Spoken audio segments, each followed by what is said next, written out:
Hey guys, come shopping with us in Madrid. So we started on Gran Via, which is a main street in Madrid. Our first stop was this Primark, which is friggin' massive. It's like 6 stories high. Primark is pretty much the Kmart equivalent. This is the Zara on Gran Via, which is also friggin' humongous. And this is Jake's incredible filming skills. Very stealthy.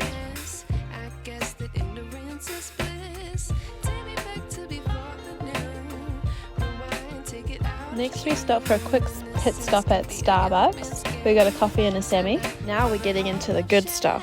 My favourite of all-time op shop franchise in Europe was Humana. They had the coolest clothes for the best prices. This specific one was a vintage store though, so it was more on the expensive side. The next one was Salome Vintage, I think that's how you say it. Heavily curated clothing.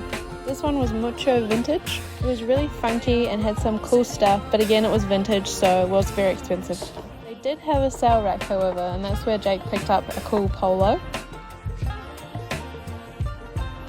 Next stop was Juanita La Vintage. This one was very funky and cool. I almost bought a few things but couldn't justify spending that much money on secondhand clothing. Whoop, there's Jake. Hi Jake.